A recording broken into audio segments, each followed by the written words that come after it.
Welcome everyone to the Flow Show. We got number 195 today with the man, the myth, Darren Rovell. First, though, a message from ClubGG where you can create clubs for free, play with your friends, win hundreds and thousands of dollars of prizes monthly. With that being said, Darren, pleasure to have you. Thank you for taking the time today. Thanks for having me, Jeff. Well, we got to connect a bit at Phelps charity event. Maybe what was that, October of this past year, so recently. And I had met you many years before. I know you've interviewed Mike numerous times over his career, and I guess most people are probably familiar with you. You're in the sports world, journalist for many many years. Maybe give a little bit of a brief intro on yourself and what you're up to these days, and just a little background. Yeah, so I went to Northwestern. I like to tell people that I knew before you that I wasn't going to be an athlete. So, when I was 10, I pretty much gave up the dream. Yep. And, so I started down the journalism path, and sports business was really intriguing to me. The fact that no one was really covering it. The only reason why someone would cover it for a local paper would be if there was what we call the concrete beat. There was a new stadium in town. But other than that, there wasn't any coverage at all on sports business. And so I kind of brought it to the national prominence. I went from Northwestern, and I went to ESPN and said, you got to cover the business of sports. And they said, why? And I'm like, well, it's just embarrassing because, you have AP copy on the front page of ESPN.com, and you would never do that for baseball or basketball or football or hockey. Right. So got in there at 22 and worked in hardcore Bristol for 6 years, and then went from being the geek at the sports network to the cool guy at the business network, and was at CNBC for 6 years. That was, we did some great stuff with Phelps in Beijing, and I put on that crazy swimsuit that took like 25 minutes to get into.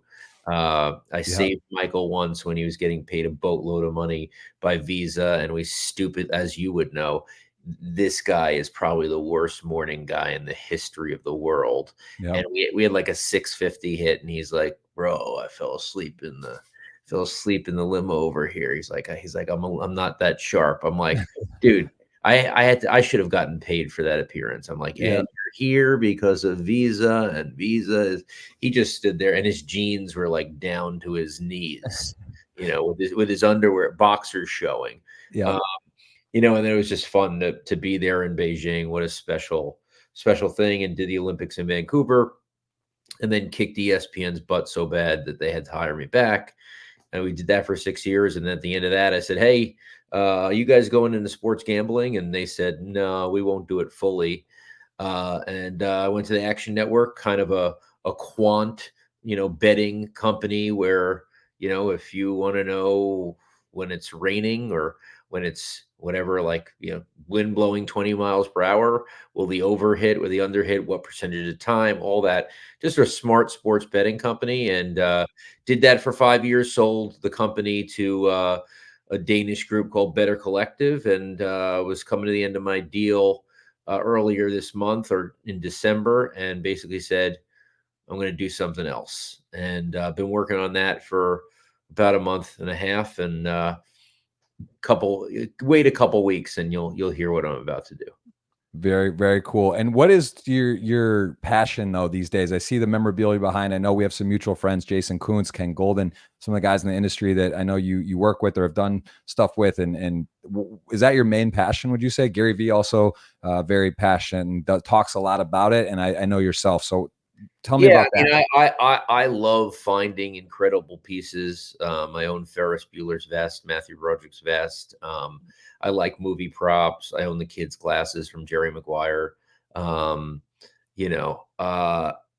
Just to, sometimes these pieces are just so ridiculous. I own the best signed Alexander Hamilton in 9 out of 10 from 1790 from a letter that he rewrote, when he was the Secretary of Treasury. Just the stories. I'm a storyteller. I love stories. I fall in love with stories. I'm the biggest collector of checks with stories. So I have the Yankees paying John Elway for like a per diem when he was on the team. I have Amelia Earhart paying for nose surgery, and Denzel Washington paying for Lakers courtside seats, and JFK paying for his Washington Post subscription a year before he became president. So just love those stories. Everyone's into cards. I'm not really. I like the one of one kind of stuff. I like the real rarity. Yep. And it's just so fun to be able to buy something, great alt asset, and then be able to tell the story too. So I spend a significant amount of time doing that. And then I run my own food and bev VC called Tastemaker Capital. We really have done a really cool job in terms of, we've invested in pop-up bagels and athletic brewing, and then this last thing that you're watching now is I came up with a canned cocktail, which is wild. I mean, I tried it. I tried it at the event. It was delicious, really. thank The you. pineapple in particular. It's a little. I'm not a spice guy, but like you said, that was sort of the. I listened to this video, and you were saying that's the problem because you go there in the spice to get it right. So it's nice to have different strength and know So what you're looking it's for. going really well. We're pretty much right now in Arizona, Tennessee, and Ohio. Big in Ohio, and you're just going slow and available online. If anyone wants to try it at Kickstand Cocktails, we're rolling, and that's been really fun. And I have so many passions, but I just try to keep as busy as possible. And then I got my twin boys play ice hockey, roller hockey, and street hockey, so it never ends at all out. How old are they? 9. Okay, I got two little boys myself, 4 years old, 9 months. My wife's a twin, so the twin deal, I get it, and she lives next to her twin here down Get the out road. of here! Yeah, my wife's a twin, and that's a crazy bond. And she's neighbors with her sister. Yeah, we're neighbors, and actually her the brother-in-law who I'm super super close with now. We're into like literally 20 investments together. We share an office. Like it's all, and she's got kids down the road. It's wild. We're actually going to be next door neighbors. I looked at the house directly next door, and then I thought about it more and more. I was like, that's probably not a good idea. At least give them like a 2-minute walk. Where is this, in Arizona? Key Biscayne, Florida, Miami area. Yeah. So yeah. Anyway, the twins. That's awesome. You can't replace that bond. I know I'm always second. That's fine. We're married. No, but with boys, it's like the drawing of the blood is ridiculous. Exactly. I know they're going to go out and play hockey, and someone's going to come back hurt. It just depends on how long it takes. Yep. But that's awesome though. That's nice. That's nice to have though. That's awesome. 9-year-old. That's got to be a fun age. I can't imagine. I'm already at 4, and my son wants to play all the time and sports and everything, and it is fun. So yeah. That's good. And Northwestern, you went there. I did actually, one of my questions had to do with that because I'm from Ann Arbor. That's where I met Mike actually in Windsor, but I grew up and born and raised in Ann Arbor. Windsor, of course you met him in Windsor. Yeah. Jesus Christ. Yes. The poker. I played poker. It was 2006. Yeah, that's a whole nother story. But Ann Arbor, I'm a big Michigan fan. Of course, I just went to the game, saw that was incredible. Congrats. Yeah, that felt good. I know you got Northwestern in your blood, and you're a big fan. I had 2 questions on that. One I did want to ask you before I forget, because I know we got a tight window today, was with the U of M and the Big Ten Conference, how that's going to impact everything with some of these schools like Northwestern and just in general, because now Washington's coming, we're actually runner up. And how do you see that whole deal? Yeah, it's wild. I mean, I kind of wanted Washington to win at the end because we're playing Washington week 1. The whole thing is just wild. I can't imagine, although if Wisconsin's going to have an air raid offense, those guys have never had any sort of they were 3 yards in a cloud of dust, and then their bowl game was like, they're one of their guys who was auditioning for offensive coordinators, like, throw it all the time. That's not the Wisconsin. So everything's all messed up. But do you think the Big Ten now has more compelling games for television audience? Absolutely. So you think it's a net positive though overall for the whole thing? Because it's kind of weird. The conferences now, like the Big Ten, the Pac-12, all these things. Like when I grew up as a kid and was like, really into sports, and I think of Big Ten, I think of the Big 12 and the Pac. Now it's like Big Ten isn't Big Ten. There's like 20 teams, and this conference is like, it's weird to think of Washington or Oregon in the Big Ten. It's like Midwest. So it's like, I don't know. It's like there'll be more compelling games. There'll be more ranked teams playing each other. But obviously there'll be, the Rose Bowl was gone for a while. Yeah. I don't know. It's hard to feel anything about anything other than, the game itself and, rivalries. Some of the Big Ten rivalries, Michigan's always going to play Ohio State, and hopefully Northwestern will play Iowa, which is a hilarious, like, how that rivalry. So what happened was we lost. I don't even know that story. Yeah. We lost 25 straight games to Iowa, and wow. in 1994, 93 or 94, we got our butts beat. And at the end, Hayden Fry, the coach of Iowa, said to our coach, Gary Barnett, "I hope we didn't hurt you little boys." And Gary Barnett then told the team the next year at Iowa. And then after 94, we've actually won more games than they have against them after losing 27 in a row or something like Wow. that. So Wow. it's been a Yeah, that good. was the Gary Barnett. That was the Rose Bowl champion. Was That that was 99? What year was going, that? yeah, that was going to the Rose Bowl. I went the next year. I was actually applying, and my mother was like, "You do not want Northwestern to win this game. You're not going to get in." And so it was kind of a conflicted thing. Couple good years and a couple bad years. And I say I became a good broadcaster because of the bad years. I broadcast 0 and 13 or 0 and 14 in the Big Ten in basketball. We were 5 and 25 that year, and we had to play the Flintstones. Izzo with Mateen Cleaves and Mo Pete and those guys. Yeah. It was brutal. It was brutal. So, but those bad games of filling the air were amazing.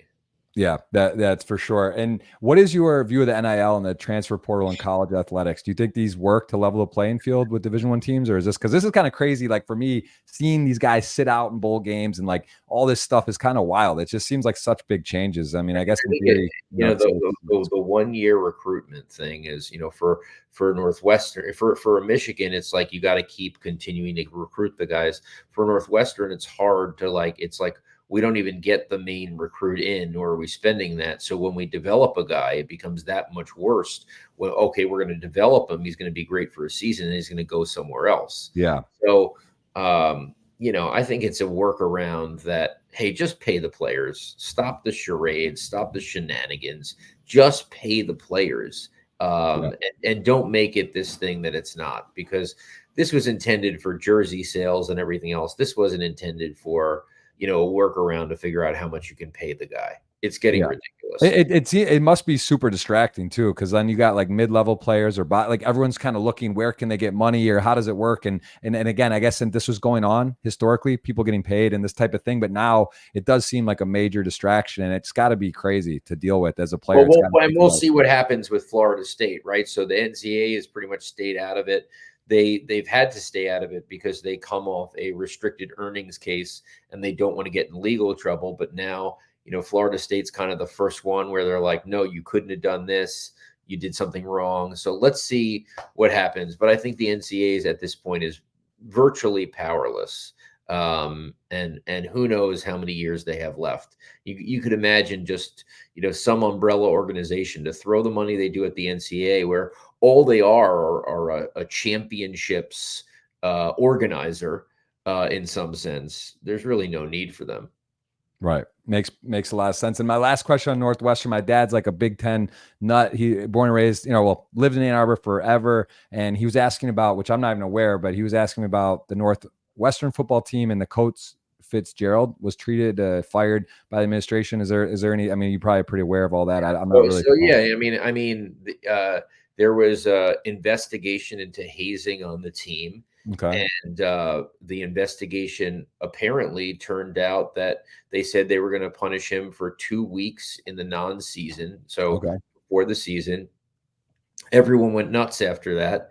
There was a Daily Northwestern story, the students, that said there was no evidence, at least they didn't say there was any evidence that he knew about this, nor was it a massive problem.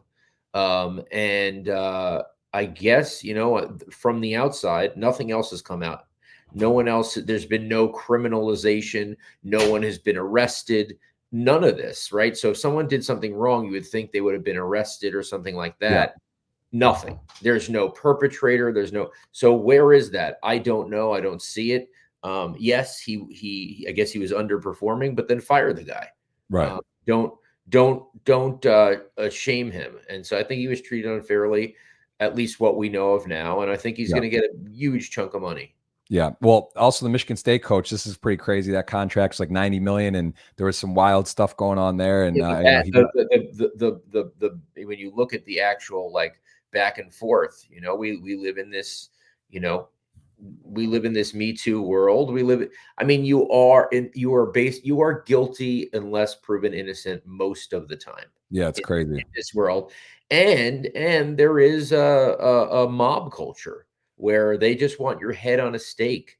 They don't care what was actually done. They just want to see through that your head is on a stake, and then they're happy, which is Right. why Which is actually, it's a crazy way nowadays with mental health and just in general, FOMO and crazy and technology, things spread so fast and fake news. It really is overwhelming. It's like you almost got to be in, if you are a public figure, an athlete, a professional, or a celebrity of any kind of thing, you really have to be on your toes at all times, and not because, like, yeah, people are trying to just lambast you. I mean, I lived with Mike for 7 years, and several incidences. Some, like the thing is like ridiculous now to even wouldn't even be a thing, but it's just like, yeah, they want to build you up, they want to bring you down. They want the whole thing, and it is crazy. It really is. and it also means that leaders have to hold on, right? So, like, I wish our Northwestern president, understood social media. He does not. He did not, obviously. And if he called me, I would have said, "Listen, wait it out another 48 hours." And you're not saving anything by doing anything right now. The people who are telling that you to fire them now, they've never been part of the program. They're not your constituents. They're not your fans. And so I was embarrassed, and I remain embarrassed by that decision making. Now, somehow miraculously we go and win 8 games, which is wild, in a bowl game. But yeah, so it didn't turn out to be the death sentence that I thought it might be. For sure. And what is your dream job, and how has your image of a dream job changed from the time you graduated college to today? Like, what's your dream sort of I've day? had a dream job all along. Like, this is, I have not worked a day in my life. This is unbelievable, that I get to do this, that I have 2 million followers on Twitter, that, I wake up, I pick my day, I decide what's relevant to me, and that's what sticks. And for my next job, it's just another kind of dream job that I've envisioned. And, when I'm done, I've been doing this for 23 years, but it seems like it really has flown by. And I do not take it for granted. I love the relationships I've established with guys like Michael and Kobe, and just JJ Watt, and all the people who I've come to meet. Yesterday I was with Ted Leonsis and his son Zach, and those guys are unbelievable. And so, like, all the people that I've interviewed and become friends with, just feel so fortunate. It's ridiculous. I mean, I'm 45 and I feel like I'm making a retirement talk here, but Yeah. it is really a blessing.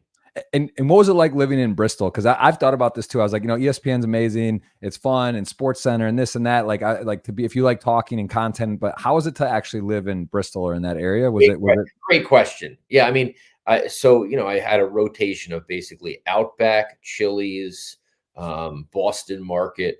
I had the whole, like, bachelor rotation going. Yeah. And to be honest with you, it was great for me. I was 22. I said to myself the first day, I am not going to date a woman who works for ESPN. I will not even let someone into my apartment who works for ESPN, because this is my dream. And so when Me Too rolled around, I was like, when I was on the road, I didn't let, there was no producer ever in my room. There was no nothing. We always met downstairs. There's no beers. So that's the first thing I set up, right? Like, so I'm not going to date, as Miss Doubtfire says, I'm going to live a life of celibacy.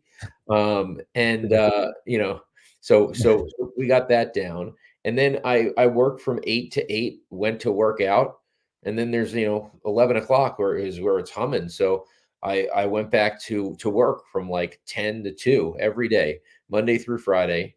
I was able to write 2 books by the time I was 26, do my job, take a little bit longer than they thought I was taking, writing some of these stories, right? Because I was just sitting there at my desk, and made me grind, and that was kind of the beginning of, I've gotten here. It's my dream job, and I'm scared someone every day is going to steal it, and I'm going to make sure they don't. I'm going to make sure I'm the best in the world every single day. That's all. And then but you did get, so you have 2 kids. That happened while 3 you kids. Yeah, no. Right. I met my wife So I used to go into the city on Saturday and Sunday, New York City, to make the 2 hour and 15-minute drive. I met my wife my second to last year on my first stint at ESPN. And she came up to me and until we were living together. But yeah, I still, even though I looked like I was guided towards a bachelor life, did meet her, and she's crazy to have married me. That's a that listen, that's how it's great though. I can't imagine the other way. Also, I was single and I met my wife kind of randomly, and then it was just that was it. And it was, it's nice. It's having kids is great. And you now travel less, is it with kids at home? Are you still on the road a lot, or do you kind of No, park I around? try travel less. I mean, I don't really have to be at events in the same way. I think COVID's changed the game a little bit. Uh, But yeah, I mean, it grounds you, right? Like, especially a guy like you, like doing what you're doing too. It's like it could get, if you're a bachelor, it could get out of control so fast. Yeah. And Well, I actually feel more productive. Like I was thinking about that when I was like, oh, now I'm engaged, married, and it's kind of like that's a lot in the family, but I feel much more focused and agreed. dialed in than when I was single and chasing around, just running and going anywhere, anytime. And I feel, I've like a big blessing in terms of organized and just sort of more focused. So I think it actually works more that way. Of course. In a sense, but yeah, I got to ask you in terms of sort of FOMO, and you mentioned you do have a huge following, you put out a lot of content, you're active, you put out a lot of posts, and and people, you have a lot of contacts. You mentioned some big names and different genres of sports, and you have a lot of access. Do you find that to be overwhelming a bit to keep up with everything and relationships, or is it how do you do that? I think it's just part of kind of what I've set up over the years. Um, I think it's hard, obviously, with the people who you're in business with, right? Like you don't want it to, Michael's invested in some of my companies, JJ's invested in some of my companies, and it's like you don't want to just ping them when you either need money or need them to do marketing. And so, you really got to be care about these guys besides just it being very transactional. Phelps and I have a really special relationship. I've gone through some mental health stuff. We text about how down we really are, Yep. which is real, man, and you know it because you lived with them. And so that's been part of our friendship's been that Right. totally beyond celebrity or what can you do for me. It's just he's a real dude. Yep. Yeah, and I'm so pleased he's done so much for mental health by just coming forward. But yeah, I mean, the relationships where you get really close to people, it's just like any friendship. And there's a lot of guys that I've become friends with.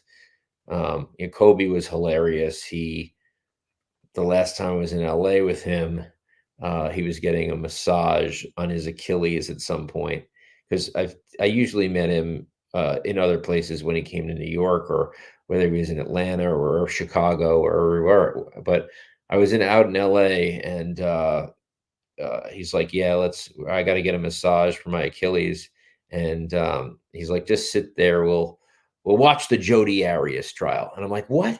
He's like, "She's crazy. She's crazy. I love it. It's crazy how crazy she is."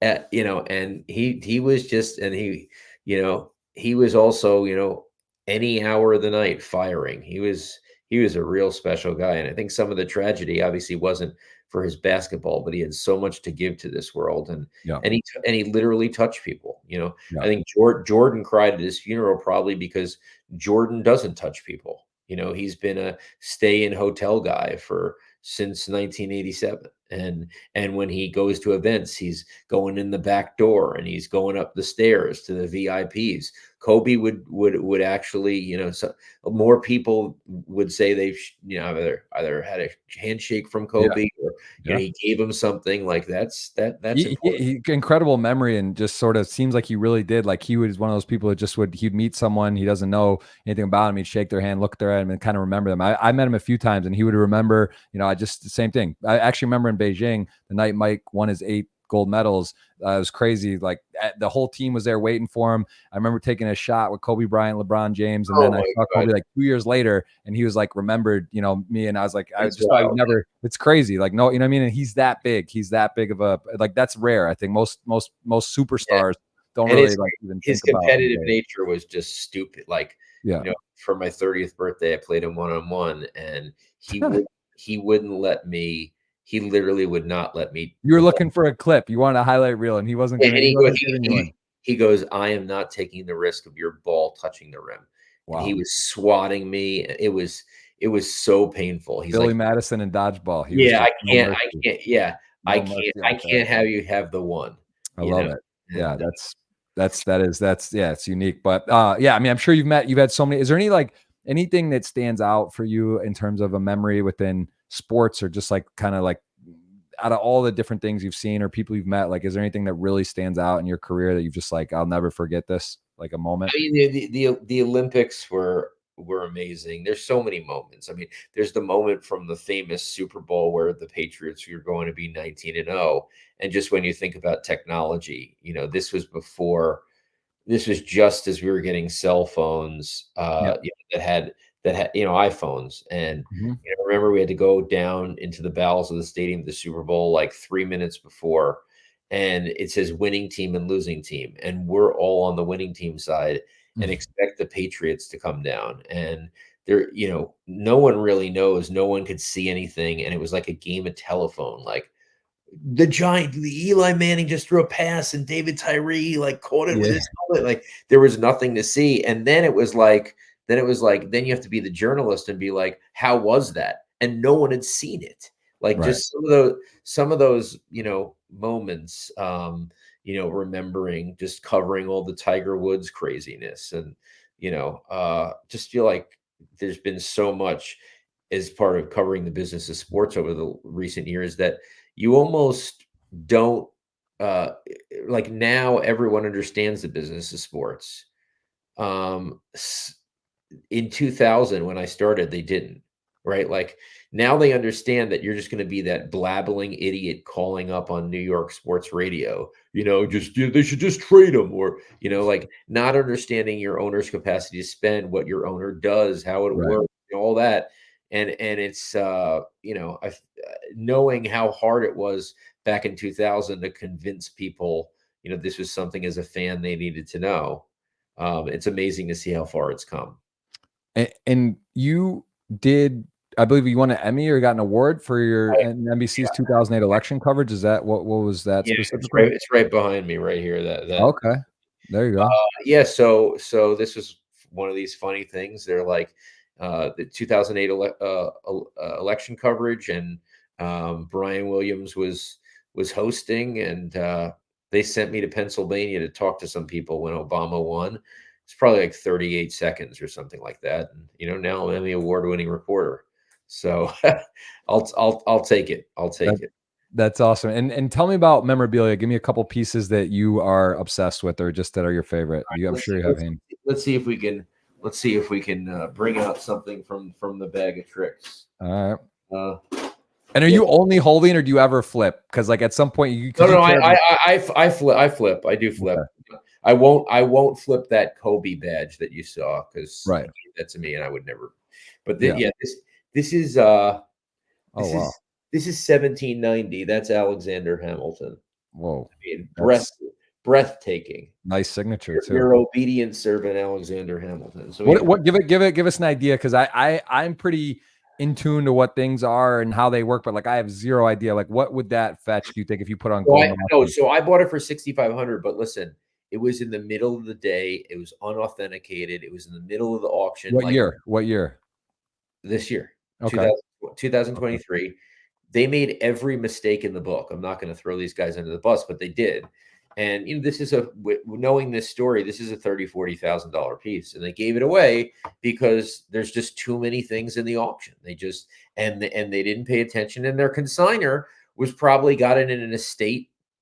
Guy died, and they don't care about it. And they're just trying to get the money, and not authenticated. Brought it to PSA, and it got a 9 from 1790. So Wow. that's Wow. one that's one that's interesting. I actually like.